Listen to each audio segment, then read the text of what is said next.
말씀은 구약 성경 느헤미야서 10장 말씀입니다. 742페이지에 있습니다. 742페이지. 느헤미야 10장 28절부터 마지막 39절까지입니다. 28절부터 39절까지 742페이지에 있습니다. 한 절씩 교독하도록 합니다. 742페이지 느헤미야 10장 28절. 그 남은 백성과 제사장들과 레위 사람들과 문지기들과 노래하는 자들과 느디님 사람들과 및 이방 사람들과 절교하고 하나님의 율법을 준행하는 모든 자와 그들의 아내와 그들의 자녀들 곧 지식과 총명이 있는 자들은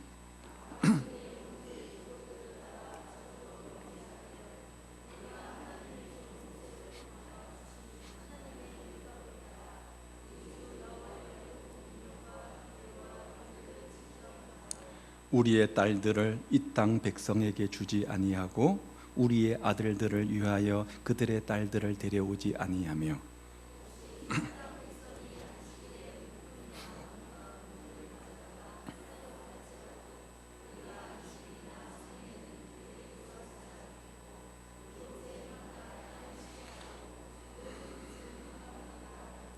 우리가 또 스스로 규례를 정하기를 해마다 각기 세겔의 3분의 1을 수납하여 하나님의 전을 위하여 쓰게 하되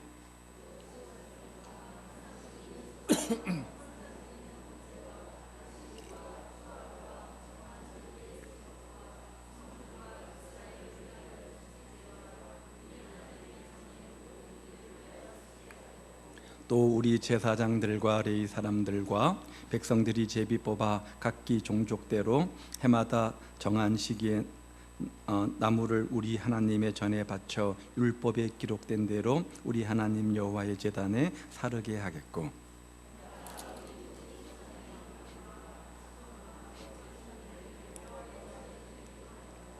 또 우리의 맏 아들들과 가축의 처음 난 것과 소와 양의 처음 난 것을 율법에 기록된 대로 우리 하나님의 전으로 가져다가 우리 하나님의 전에서 섬기는 제사장들에게 주고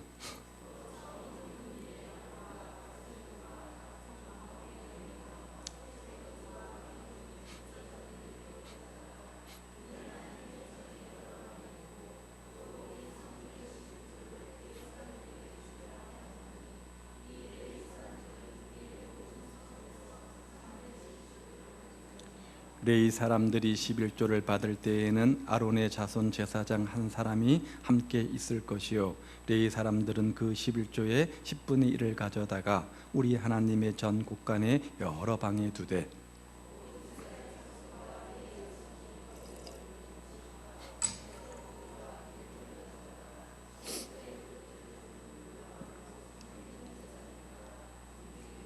노래하는 자들이 있는 골방에 둘 것이라 그리하여 우리가 우리 하나님의 전을 버려두지 아니하리라. 아멘.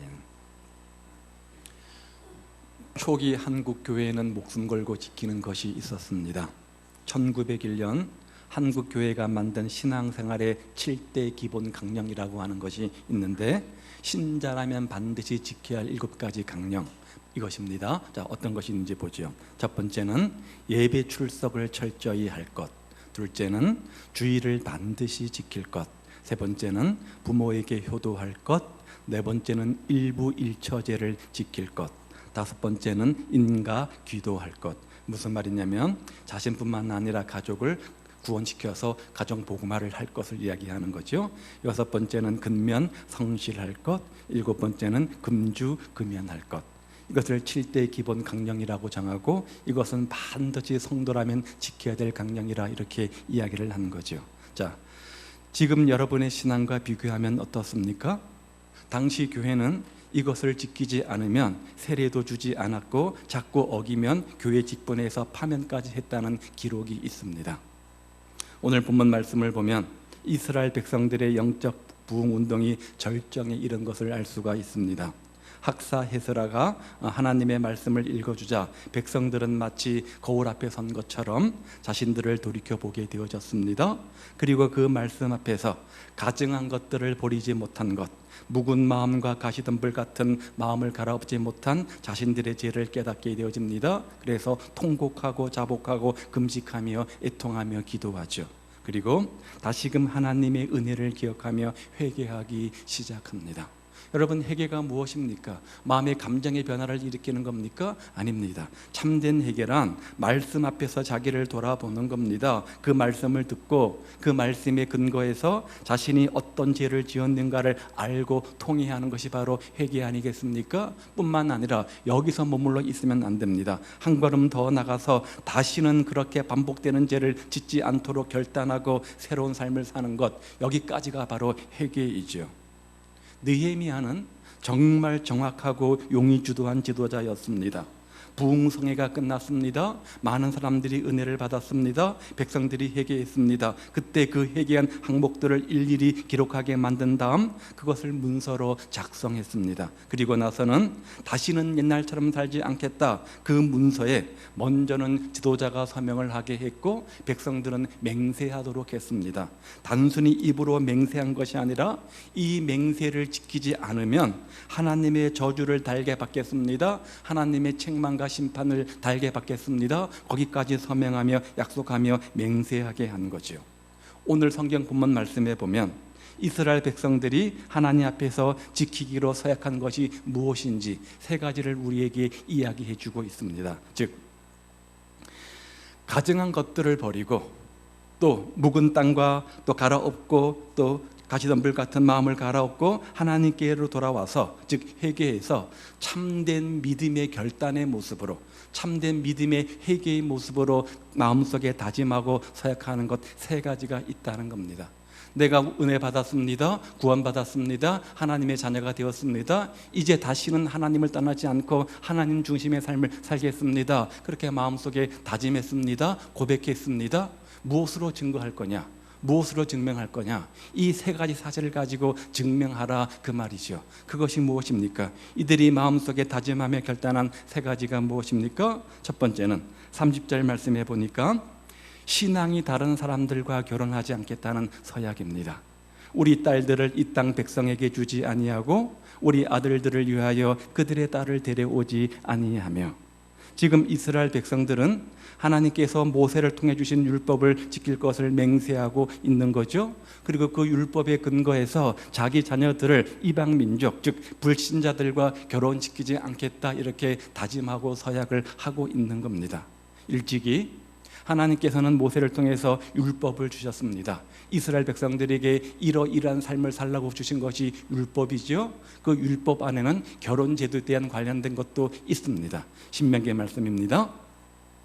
또 그들과 혼인하지도 말지니, 그들이 누굽니까? 믿지 않는 자들을 말하는 겁니다. 너 딸을 그들의 아들에게 주지 말 것이고 그들의 딸도 너 며느리로 삼지 말 것은 그가 너 아들을 유혹하여 그가 여호와를 떠나고 다른 신들을 섬기게 하므로 여호와께서 너에게 진노하사 갑자기 너희를 멸하실 것이라, 이렇게 말씀합니다. 그리고 이렇게 이방인과의 결혼을 하게 되어지면 하나님께서 징계하시겠다고 분명하게 경고하고 계시죠.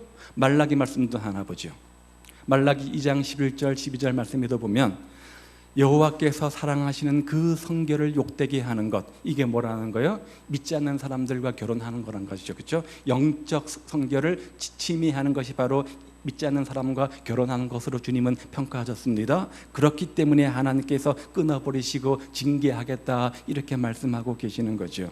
자, 하나님의 은혜 가운데 이스라엘 백성들은 70년 동안의 바벨론 포로 생활에서 돌아오게 되어집니다. 3차에 의해서 귀환이 이루어지게 되어지죠. 첫 번째는 스룹바벨의 인도로 1차 귀환을 하게 되어집니다. 그리고 한 일이 무엇이냐면 성전을 재건하는 일이었습니다. 그래서 우리가 그 성전을 스룹바벨 성전이라 이렇게 말하죠. 그런데 세월이 지났습니다. 점점 영적으로 나태해지기 시작을 합니다. 그래서 빈번하게 믿지 않는 사람들, 이방인들과 접촉을 하게 되어지면서 왕래를 하면서 자연스럽게 그들은 또다시 믿지 않는 사람들과 통혼하게 되어지죠. 그래서 두 번째로 귀환한 학사 에스라, 지도자 에스라가 하나님 말씀으로 돌아가지 않고는 이 백성이 다시 살아남을 수 없다는 절박한 심정으로 영적 대각성 부흥을 일으키지 않습니까? 느헤미야 10장 앞부분에 이야기가 나오는데요, 다시 그들은 말씀으로 돌아가는 생활을 시작하게 되었습니다. 영적 부흥을 통해서. 특히 그러면서 당시 성행했던 이방인과의 결혼을 다시는 하지 않겠다고 또 맹세하고 또 맹세를 하죠. 그런데 에스라가 14년 동안 페르시아로 가 있는 사이 백성들은 다시금 이방인들과의 웹관계를 회복하기 시작을 했습니다. 그리고 이방인과의 결혼은 다시 유행처럼 번지게 되어집니다. 그리고 이제 다시 3차로 귀환한 느헤미야와 에스라가 말씀을 듣고 이방인의 결혼이 잘못된 것을 알려주기 위해서 영적 부흥 각성 집회를 하죠. 그리고 그 말씀을 듣고 이방인과의 결혼이 잘못된 것임을 깨닫게 되어지자 이스라엘 백성들은 다시는 이방인과 결혼을 금지하겠다, 이렇게 맹세하고 서약을 하게 되어집니다. 그러면 왜 성경은 믿지 않는 사람들과 결혼을 금하고 있는 겁니까? 불신자들과의 결혼을 경계하는 가장 중요한 이유가 무엇입니까? 다시 한번 우리 신명기 7장 말씀을 보십시오. 그가 너 아들을 유혹하여 그가 여호와를 떠나고 다른 신들을 섬기게 함으로 여호와께서 너희에게 진노하사 너희를 멸하실 것이기 때문이다, 이렇게 이유를 말씀하고 있죠. 이방인과의 결혼은 신앙생활을 타락시킬 뿐만 아니라 세상과 짝하게 만들고 세상 우상 숭배에 빠지게 만드는 지름길이 된다, 이렇게 말씀하고 있는 겁니다. 영적인 관점에서 이방인과의 결혼을, 믿지 않는 사람들과의 결혼을 금하고 있는 거죠. 영적인 거룩함을 지키는 방법이라는 겁니다. 세속적인 영향을 따라서 살지 않겠다는 결단이기도 합니다. 당시의 세속문화, 세상 문화에 영향받지 않은 한 가지 방법이 뭐냐? 믿는 사람들끼리 결혼하는 영적 순결성, 영적 거룩성을 지키는 거라는 거죠. 우리가 잘 아는 것처럼 솔로몬 왕은 1000번제를 드리는 신앙의 사람이었습니다. 하나님 중심의 사람이요 믿음의 사람이었습니다. 뿐만 아니라 우리가 솔로몬 하면 어떤 이미지가 떠오릅니까? 지혜 아닙니까? 지혜의 대명사였습니다. 이 세상에서 제일 가는 지혜를 가진 왕이었습니다. 그런데 그러한 솔로몬 왕도 정략적으로 결혼을 했습니다. 그래서 이방 여인들이 가지고 온 우상 때문에 어떻게 됐어요? 하나님을 너무나 쉽게 등지고 떠나가지 않았습니까?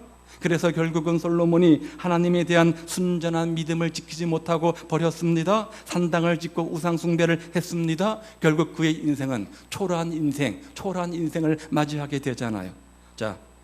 솔로몬의 죄 때문에 뿐만 아니라 두 나라가 어떻게 됩니까? 나라가 두 동강이 나잖아요. 이러한 것을 보게 되어지면 결혼에 있어서 영적인 부분이 얼마나 중요한가를 다시 한번 생각해 보게 되어집니다. 그렇다면 오늘 우리의 현실은 어떠합니까? 실제로 믿는 가정에서조차 자녀의 결혼 조건 중에 영적인 부분이 그렇게 중요한 부분을 차지하지 못하는 안타까운 현실들을 우리가 너무나 쉽게 볼 수 있습니다. 집안의 배경이나 경제적 능력이나 학력이나 직장 등이 신앙적인 부분보다 더 우선한다는 것을 솔직히 우리가 부인할 수 없을 것입니다. 이런저런 현실적인 이유를 들어서 너무나 쉽게 타협하고 있는, 너무나 쉽게 그런 우리를 합리화하는 우리들 아닙니까? 결혼 대상자가 신앙이 있으면 좋고 없으면 그만이고, 그렇지 않으면 뭐 결혼해서 믿으면 되겠지, 이렇게 안이한 생각을 합니다. 그러나 결혼해서 믿음으로 하나 된 부부도 있지만 오히려 신앙을 잃어버린 부부가 더 많다는 사실을 우리는 심각하게 받아들여야 됩니다. 세상에서 잘 나가는 사람만 너무 좋아하지 마십시오. 세상적인 환경과 조건만 보고 결혼한다면 그만큼 믿음의 가정을 만들기가 어렵다는 사실을 기억하시기를 바랍니다. 하나님께서 우리에게 결혼 제도를 주신 이유는 함께 한 부부가 주님 안에서 믿음으로 한 몸 되어서 믿음의 가정을 이루라고 하는 것 아니겠습니까? 물론 현실적 어려움이 있는 것도 사실입니다. 교회 안에 보십시오. 남녀의 성비가 안 맞습니다. 그래서 그것을 현실적 이유로 이야기합니다. 그런데요, 결혼 제도가 하나님께서 이 세상을 창조하시고 만드신 이후에 우리에게 가장 먼저 명령하시고 가장 먼저 제정하신 제도라고 한다면, 그렇게 주님 보시기에 가장 의미 있는, 뜻 있는 그런 제도라고 한다면 내 믿음의 배우자를 하나님께서 여호와 이레로 예비하시고 계시다는 사실도 믿어야 되는 것 아닙니까? 그것이 하나님이 기뻐하시는 뜻이잖아요.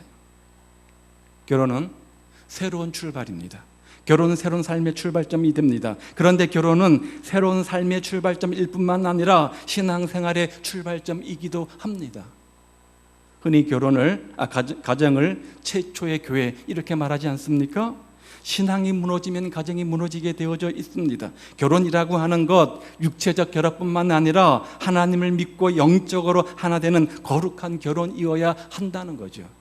그게 하나님이 기뻐하시는 결혼 제도이잖아요. 그래서 우리가 결혼식을 할 때 어떻게 합니까? 결혼 예식을 드리는 것이 아니라 결혼 예배를 드리는 것이 마땅한 성경적 방법이에요. 목사님을 모셔다가 주례자로 세워서 말씀을 듣고 예배를 드리는 것이 바로 성경적 방법입니다. 믿는 사람끼리의 결혼은 당시 세속 문화와 세속 영향에서 자신들을 지키기 위한 하나님의 특별한 방법이요 선물이었습니다. 우리 모든 성도들의 가정이 믿음의 가정 다 되시기를 우리 주님의 이름으로 축복을 드립니다. 믿음의 명문 가문 이루기 위해서 우리가 이것을 꼭 지키시기를 바랍니다. 지금까지는 그렇다고 쳐도 앞으로는 반드시 여러분의 자녀가 여러분 가정의 복된 가정 되기 위해서 이 사실을 반드시 명심하시고 기억하십시오. 두 번째는요, 그들이 무엇을 서약했는가? 내가 은혜 받은 예수 믿은 사람으로서 무엇을 증거했는가? 모든 백성들이 안식일을 거룩히 지킬 것을 맹세하고 서약합니다. 31절 말씀입니다. 혹시 이 땅 백성이 안식일의 물품이나 온갖 곡물을 가져다가 팔려고 할지라도 우리가 안식일이나 성일에는 그들에게서 사지 아니하겠고. 무슨 말이에요? 당시 예루살렘 성 안에는 부족한 것 투성이었습니다. 많은 것이 부족했겠죠. 예부에서 물품이 들어와야만 했고요, 상인들의 출입이 잦을 수밖에 없었던 그런 구도였던 겁니다. 자, 문제는 안식일에도 상행위가 이루어졌다는 겁니다. 그런데 은혜를 받고 부흥을 경험하고 회개하게 되어지자 그들의 생각이 바뀌어서 결단을 하는 겁니다. 뭐라고요? 아무리 먹고 사는 것이 중요해도 이제 하나님의 백성된 입장에서 안식일만큼은 절대로 물건을 사고 파는 일을 하지 않겠다. 그래서 온전히 안식일을 지키겠다. 이렇게 맹세하고 있는 거죠. 즉 온전한 신앙을 위해서, 온전한 믿음을 위해서 물질의 손해 감수하겠다. 물질의 희생 감수하겠다. 생업을 중단하고 하루를 구분해서 주 앞에 내서 예배 드리면 그만큼 물질의 손해가 있을지 모르겠지만, 그러나 내가 세상의 가치관에 물들지 않기 위해서 시간의 구분, 안식일을 철저히 지키겠다. 이렇게 다짐하고 고백을 하고 있는 겁니다. 누가복음 13장 18절 말씀에 보면 너희가 안식을 범하여 진노가 너희에게 더욱 심하게 임한다. 이런 말씀이 있어요.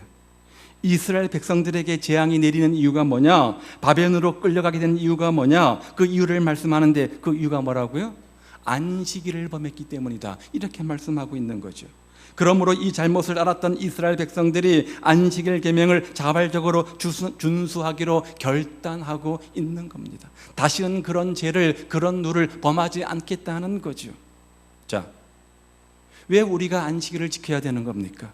왜 안식일을 구별하여 지켜야 되는 겁니까? 요즘 말로 말하면 주일 성수겠죠.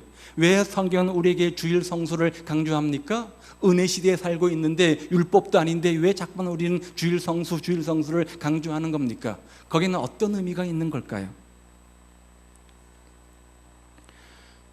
우리가 아무리 애쓰고 수고한다 할지라도 그것만으로 충분하지 않는 경우를 자주 보게 되어집니다. 열심히 집을 세우는 수고를 하고 또 파수꾼처럼 성을 지키려고 애쓴다고 해도 하나님이 도와주지 않으면 그 모든 수고가 헛될 때가 참 많이 있지 않습니까? 하나님이 도와주셔야지만, 하나님이 함께 하시고 은혜 베풀어 주셔야지만 애써 헌신하고 수고한 것들이 반드시 열매를 맺을 수 있는 겁니다.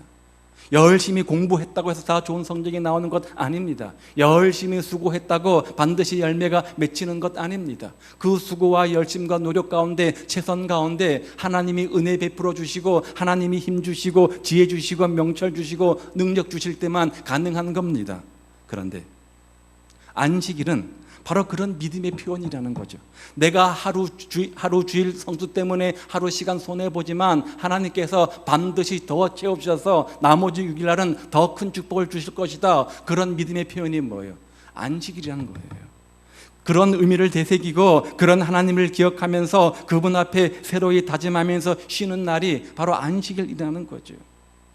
주일날 교회 와서 예배 드린다는 것 자체가 하나님께 모든 것을 맡기는 태도를 의미한다는 거죠. 비록 세상적으로 하루 시간 손해보지만 그러나 이 모든 6일을 하나님께서 더 큰 축복으로 주실 것이다, 대갚아 주실 것이다, 그런 믿음의 고백과 결단이 여기에 담겨 있는 겁니다. 우리에게는 안식이 필요합니다. 우리에게는 회복이 필요합니다. 열심히 땀 흘리며 일해야 되지만 그것만으로 부족하잖아요. 예배를 통해서 영적 안식을 갖고 하나님이 대신 일해 주실 것을 믿는 믿음이 있어야 된다는 거죠. 바로 이것이 안식일의 핵심입니다.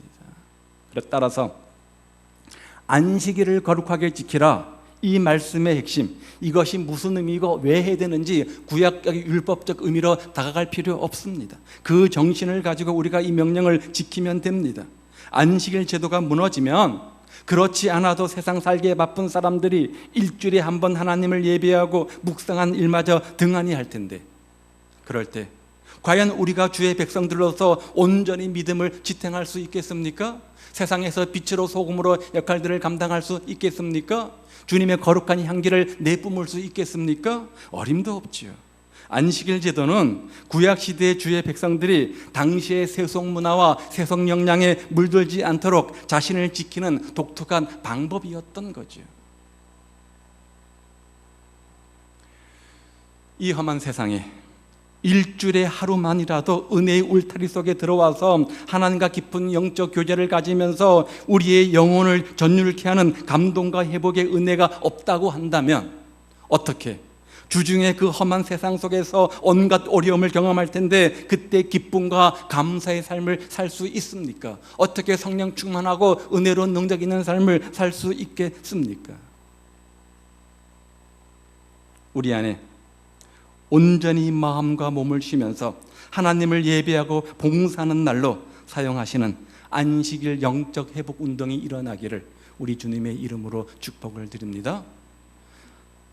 일주일에 한 번 그것 가지고 무슨 큰 의미가 있는가 싶지만 하나님은 이 안식일 주일 성수를 굉장히 중요한 의미로 여기십니다. 하나님께서는 안식일을 통해서 우리에게 예배를 통한 영적 회복을 주십니다. 또한 안식일을 통해서 우리에게 육체적 회복도 주십니다. 또 안식일을 통한 우리에게 관계의 회복도 주십니다.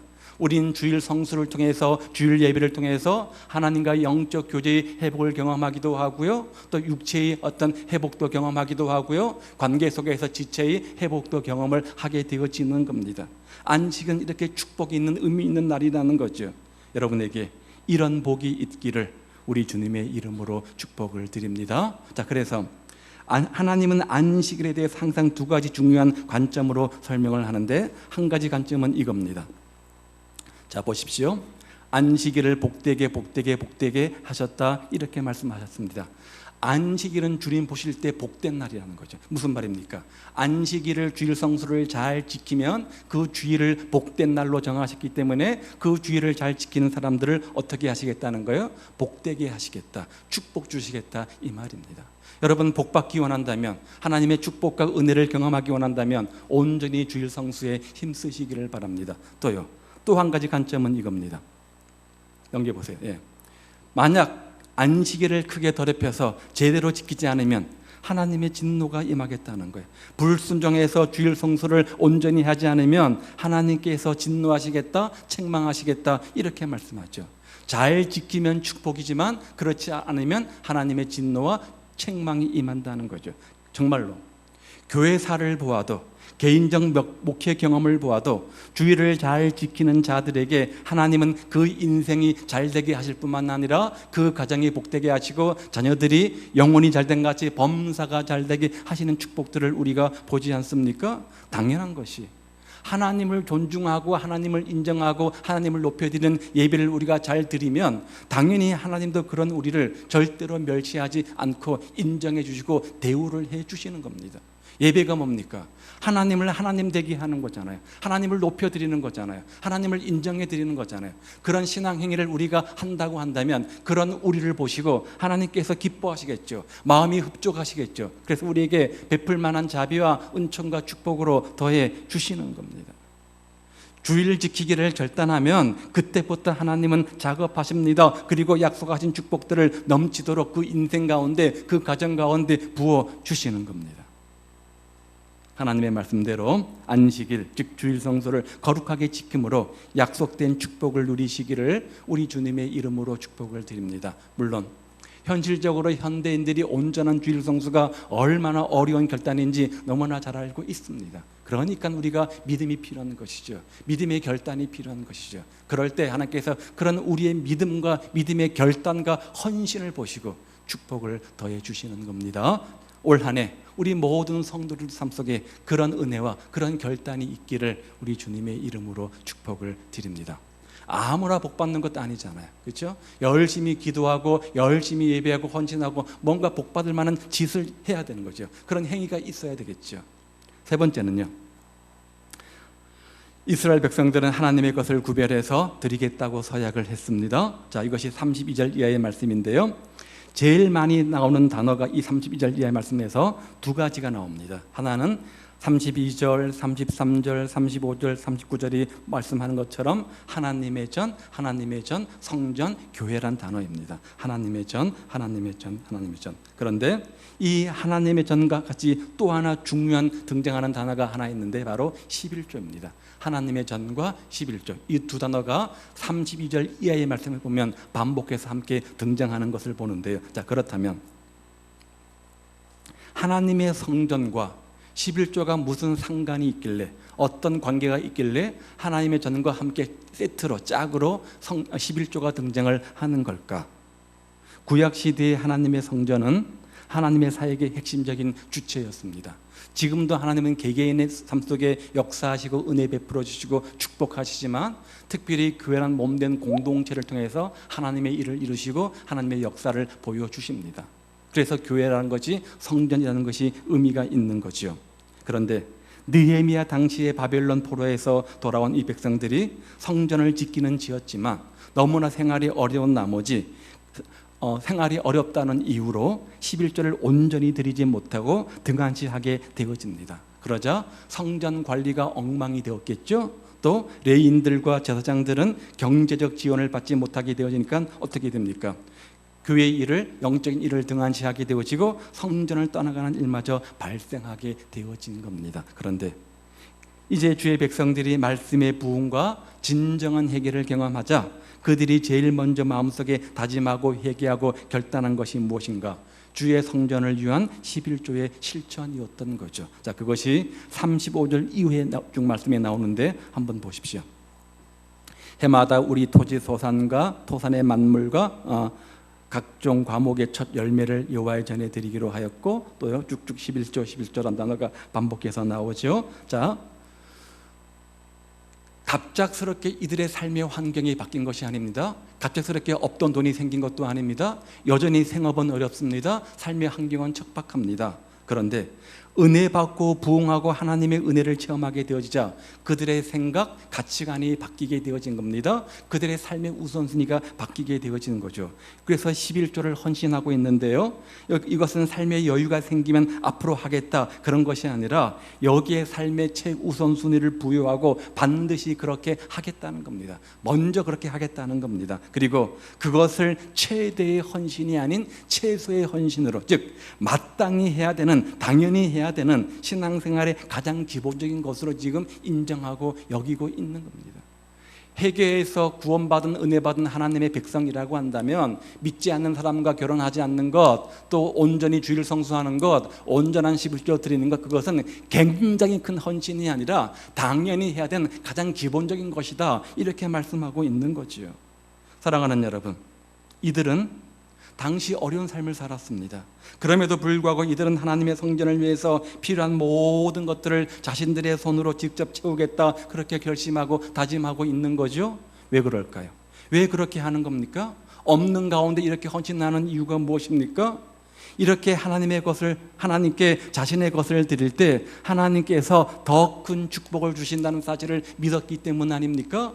누가복음 6장 38절 말씀처럼 주라 그리하면 후히 넘치도록 채워주시리라 라는 말씀처럼 너희는 먼저 그의 나라와 그 의를 구하라 그리하면 이 모든 것을 너희에게 더해 주시겠다, 이 약속의 말씀을 이들이 붙잡고 믿었기 때문인 거죠.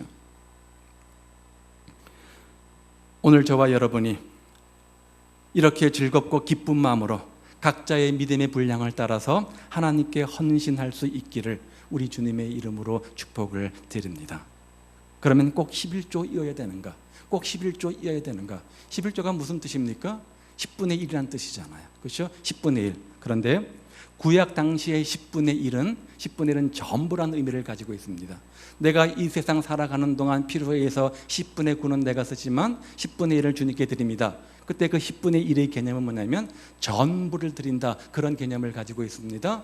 그것을 우리가 신약시대의 정신으로 받았습니다. 따라서 우리가 얼만큼 어떻게 헌금을 드리든 간에 그 헌금의 액수를 드리면서 마음과 함께 어떤 마음을 드려야 됩니까? 이 모든 것들은 주님의 은혜입니다. 내 삶 모든 것들을 주님께 드립니다. 그런 마음으로 우리가 헌금을 드리고 11조를 드려야 된다는 거죠. 따라서 11조는 신앙생활의 동기와 마음이 어디 있는지를 시험하는 도구라고 합니다.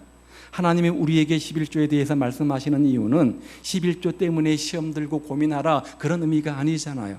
오히려 하나님 앞에서 삶의 동기를 점검하고 더 놀라운 은혜의 세계로 한 차원 올라가서 하나님이 내 인생을 어떻게 주장하셨는지 맛보아 알라는 겁니다. 축복의 도구로 주신 겁니다. 내가 이렇게 먼저 그의 나라와 그 의를 구하는 마음으로 어렵고 힘들지만 우선순위로 먼저 11조를 떼어 주님께 드렸더니 하나님께서 이렇게 더 큰 에벤에셀로 축복하시고 도와주셨다, 더 큰 은혜를 체험하라는 그런 축복의 통로, 축복의 도구로 11조의 제도를 우리에게 허락해 주신 거라는 거죠.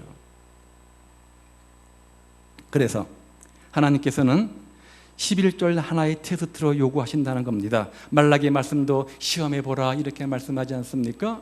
자, 우리가 무엇을 믿음으로 증거합니까? 내 믿음을 무엇으로 증거합니까? 주님, 제가 주님 사랑하는 줄 알죠? 제가 정말로 주님 사랑합니다, 이렇게 말로만 고백할 겁니까? 그렇게 말로만 고백하면서 정작 온전한 헌신의 주인공이 되지 못하는 경우가 얼마나 많이 있는지 몰라요. 말 따로 행동 따로, 말 따로 믿음 따로, 물질과 은혜가 따로 가는 경우가 얼마나 많이 있는지 몰라요. 참된 믿음입니까? 참된 신앙이라고 말할 수 있겠습니까? 마음의 회개는 어디에서부터요? 지갑의 회개에서부터. 그런 말이 있죠. 너무나 깊은 영적 진리가 담겨져 있는 말이라고 생각이 듭니다. 만일 11조 때문에 시험 든다면 신앙에 문제가 있는 겁니다. 그러면 한 차원 더 높은 신앙생활을 경험할 수가 없게 되는 겁니다. 또 사랑하는 여러분, 우리가 사는 이 세상 나라도 하나님 그 나라의 국민으로서, 그 나라의 어떤 시민으로서 책임을 다해야 됩니다. 우리가 이 대한민국에 거하면서 대한민국 국민으로서 책임을 다하죠. 교육의 의무가 있고요, 납세의 의무가 있고요, 국방의 의무가 있지 않습니까? 하물며 하나님을 섬기는 백성들이 교회를 섬기는데 자기 책임을 다하지 않는다면 하나님의 언약의 백성이라 그렇게 말할 수는 없는 거겠죠. 따라서 우리는 몸과 물질과 마음으로 하나님을 섬겨야 합니다. 성도들이 해야 될 많은 책임, 의무가 있는데 그 중에 하나가 뭡니까? 헌신, 헌금의 의무인 거죠. 성도가 바쳐야 할 것을 바치지 않으면 교회는 하나님의 일을 감당할 수가 없게 되는 겁니다. 그래서 11조는 하나님의 명령이자 하나님께서 우리에게 더 큰 축복을 주시기 위한 축복의 도구로 믿고 여겨야 합니다. 그래서 이스라엘 백성들처럼 강제로가 아니라 억지로 인색함으로가 아니라 말씀을 통해서 자발적으로 드려지는 삶이 되시기를 우리 주님의 이름으로 축복을 드립니다. 간혹 헌금 이야기가 나오면 긴장하고 부담을 느끼는 분들이 계십니다. 그러면서 왜 거룩한 영적 공동체에서 세상적인 돈 얘기를 하느냐, 그렇게 이야기하는 분들이 계십니다. 그런데 영국의 유명한 설교가 캠벨 몰간 목사님이 이런 말씀을 하셨습니다. 11조라는 돈이나 곡식 헌금은 물질적인 것이지만 이 헌금의 배후에 있는 헌신은 영적인 것이다. 우리의 물질적인 헌금은 바로 영적인 헌신의 표현이다. 헌신 없이 헌금은 가능하지 않으며 헌금으로 표현할 수 있는 헌신은 위선이다. 내 헌금의 헌신의 정도에 따라서 그 사람의 믿음의 양이 측정이 되어진다는 거죠. 제대로 믿음이 있는 사람인가, 정말로 몸된 교회를 위해서 헌신한 사람인가를 알아보는 지표가 뭐라는 거예요? 물질의 헌신이라는 거죠. 이것은 영적인 헌신이라는 거예요. 그래서 우리 주님도 너 마음이 있는 곳에, 아닌가요? 물질이 있는 곳에 마음이 있다, 이렇게 말씀하시잖아요. 말라기 선지자는 11조를 드리지 않는 것을 하나님의 것을 도둑질하는 것으로 표현했습니다. 한번 볼까요? 사람이 어찌 하나님의 것을 도둑질하겠느냐? 그러나 너희는 나의 것을 도둑질하고도 말하기를 우리가 어떻게 주의 것을 도둑질하였나이까 하도다. 그게 뭐라는 거예요? 11조와 봉헌물이다. 그러면서 11조 헌금은 드리면 당연한 것이고 하나님 앞에 정직한 것이고 드리지 못하면 하나님의 것을 훔치는 도둑질하는 것이다, 이렇게 비유해서 설명합니다. 그리고 그렇게 하나님의 것을 도둑질, 즉 온전한 11조를 못 드렸기 때문에 그 다음 9절 말씀해 보니까 하나님의 9절 말씀, 너희가 저주를 받는다, 하나님의 진노가 너에게 임한다, 이렇게 말씀하죠. 11조 헌금을 드린다는 것은 모든 물질을 하나님께 맡긴다는 의미입니다. 쉽지가 않죠. 애써 한 달 동안 수고해서 열심히 번 돈을 우리가 구별하여 드린다는 것, 온전한 믿음이 없으면 어려운 행위일 겁니다.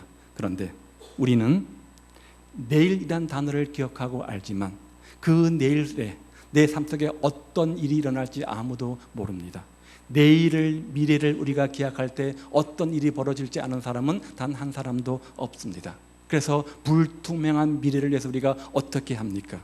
내일 갑자기 어떤 일이 일어날지 모르기 때문에 우리가 저축을 합니다. 대비해서. 또 우리는 내일 갑자기 어떤 질병을 경험할지 모르기 때문에 그 질병을 치료하기 위해서 보험도 듭니다. 또 우리는 내일의 자녀 교육을 위해서 교육보험도 듭니다. 마찬가지로 헌금이라고 하는 것은 저 안전한, 가장 안전한 하늘나라의 은행에 투자하고 보험 들고 저축하는 그런 영적 의미가 있다는 거죠. 여러분은 어떠합니까? 이 땅에서 없어지는 이 땅에 관심을 갖고 이 땅에 투자하고 저축하고 보험 드는 어리석은 사람입니까? 아니면 저 하늘나라 영원한 가치 있는 곳에 여러분의 것들을 투자하고 저축하는, 보험 드는 정말 지혜로운 성도의 삶입니까? 이스라엘 백성들은 말씀을 들었습니다. 깨달았습니다. 그래서 회개했습니다. 그리고 말씀을 듣고 실천하기로 작정하고 서약을 했습니다. 오늘 우리도 이 말씀을 듣고 이론적인 어떤 습관, 또 뭐죠? 신앙이나 습관적 신앙이 아니라 회개와 실천과 변화를 통해서 영적 부흥을 경험하는 복된 성도들 다 되시기를 우리 주님의 이름으로 축복을 드립니다. 우리 마음을 다시금 기경하고 새롭고 뒤엎어서 새로운 사람이 되었다고 한다면 새로운 사람답게, 새로운 믿음의 사람답게 구체적 행함, 결정, 도전, 결단 세 가지를 다짐하고 결단하시기를 바랍니다. 그래서 2017년 한 해에는 먼저 영적인 거룩함을 다짐하면서 신앙이 다른 사람과 결혼하지 않겠다고 다짐하고 결단해 보십시오. 그러면 하나님께서 은혜 베풀어 주셔서 좋은 신앙의 믿음의 배우자를 반드시 만나게 해 주실 것입니다. 두 번째는요, 시간의 구비는 온전한 주일 성수를 다짐해 보시기를 바랍니다. 어떤 삶의 형편과 환경 속에 있다고 할지라도 올 한 해만큼은 내 가정이, 내 인생이 더 큰 축복을 받기 위해서 온전한 주일 성수, 복된 날을 내가 최선을 다해서 지키겠노라고 다짐하고 고백하시고 결단하시기를 바랍니다. 마지막, 물질의 11조, 하나님의 것과 나의 것을 철저하게 구분하여서 더 큰 축복의 은혜가 여러분 가운데 있기를 간절히 소원합니다. 혹시나 아직까지도 신앙생활하면서 단 한 번도 11조를 드려본 분이 없다고 한다면 내가 올 한 해 더 큰 생업의 축복의 주인공들 되기 위해서 하나님께서 어떻게 내 생업 속에 축복하시고 도와주신가를 더 생생하게 경험하시기 위해서 11조의 주인공이 되어보시기 바랍니다. 시작이 반이라고 온전한 11조가 못 되더라도 믿음을 가지고 마음을 담아서 11조를 작정하시고 헌신하시고 시작해 보십시오. 지금까지 11조를 드렸지만 온전한 11조가 아니었다고 한다면 더 큰 축복의 주인공 되기 위해서 온전한 11조가 되기로 결심하고 도전해 보십시오. 정말 그래서 말라기의 말씀처럼 그렇게 시험하여서 하나님께서 올 한 해 내 생업 현장 속에 내가 믿음을 가지고 11조를 드렸더니 이렇게 더 큰 축복을 주셨노라고 고백하며 간증하는 여러분들, 참된 믿음의 결단의 주인공들 다 되시기를 우리 주님의 이름으로 축복을 드립니다. 기도하겠습니다.